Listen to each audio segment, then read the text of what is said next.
تو بہرحال یہ کہ اگر ہماری دوستی یعنی محبت ہے تو جو سرکار صلی اللہ علیہ وسلم کی محبت، صحابہ کرام کی محبت، کہ صحابی ہوتا وہی ہے.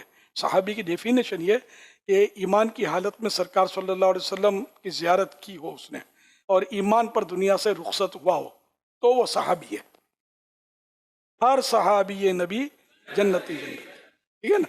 تو یوں مطلب یہ کہ ہم صحابہ سے محبت، اولیاء کرام سے محبت، اور ایک بھی صحابی کو مائنس نہیں کرنا. معاذ اللہ یہ بھی فتنہ اٹھا ہے سیدنا امیر معاویہ رضی اللہ عنہ اور بعض اور صحابہ کے بارے میں بھی، لیکن نمایاں یہ ہے کہ اس طرح کے لوگ بھی اب پیدا ہوئے ہیں جو اپنے آپ کو سنی کہتے ہیں. وہ سنی کی سین کا جو پہلا جو شوشہ ہے نا، یہ وہ بھی نہیں ہے.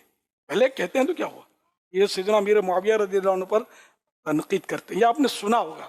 تو ایسا بھلے کیسا ہی نیک ہو، گوری چمڑی والا ہو، تو گوری چمڑی والے انگریز ہوتے ہیں، سمجھے. تو اس کو یہ نورانی چہرہ یہ مت بولنا. ایسے مطلب اگر کوئی ہے تو اس کی گلی سے نہیں گزارنا.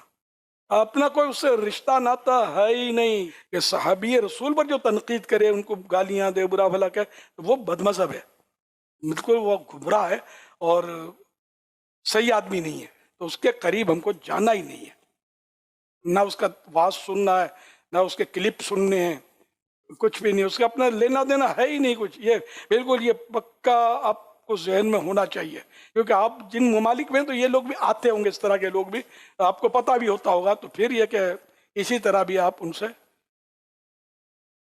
کترا کے نکل جائیں. جانا نہیں ان کے بعد جلد سے یہ نہیں سننا.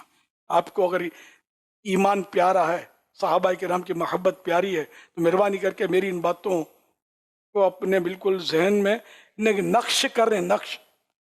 کہ دنیا ادھر کی ادھر ہو جائے، میں گستاخ صحابہ سے میرا کوئی تعلق نہیں ہے انشاءاللہ. اس کھاتے کے کئی لوگ دنیا بھر میں مختلف ان کے کھاتے کھلے ہوئے ہوتے ہیں، مختلف ان کی وابستگیاں ہوتی ہیں. ہمارے بعض نگران اور ذمہ داران ان کو پہچان بھی لیتے ہیں، ان کو پتہ بھی ہوتا ہے. ایسوں کو اپنے مرکز میں بھی آنے کی ترکیب نہ رکھا کریں. مطلب بالکل ہمارا مرکز عاشقان رسول کا مرکز ہے. ہمارا ان سے کوئی رابطہ واسطہ نہیں ہے. آپ ملیں گے تو آپ کو دیکھ کر ہمارے اور اسلام بھائی بھی ملیں گے. تو کیا رابطے کا کام، کیا کوئی شعبہ، یہ کچھ بھی نہیں. امیر سنت کی یہ بات اللہ کرے ہمارے دل و دماغ میں نقش ہو جائے. میں صرف سنی ہوں، میں اعلیٰ حضرت والا ہوں. جو تمہارا نہیں اسے ہم نے اپنے دل سے نکال رکھا ہے. تو اللہ کرے کہ ہم بس اسی یہ جو چیز ہمیں ملتی ہے نا، یہ جتنی ہمارے اندر ہوگی، ہمارے اسلامی بھائیوں میں، ہماری اولاد میں، ہماری نسلوں میں یہ تو رہے گی. اور یہ ہمارے اندر بس یہ بڑھتی رہنی چاہیے. یہ پختہ سے پختہ ہوتا چلا جانا ہے. جیسا ماحول ہے اس میں پختگی بڑھ جاتی ہے. چوری بڑھ جائے تو چور سے بچنے کے اہتمام بڑھائے جاتے ہیں، گھٹائے نہیں جاتے. سونا جنگل رات اندھیری چھائی بدلی کالی ہے، سونے والوں جاگتے رہیو چوروں کی رکھوالی ہے. اسلامی بہنوں کو بھی یہ توجہ رکھنی ہے، یہ ان کے لیے بھی ہے.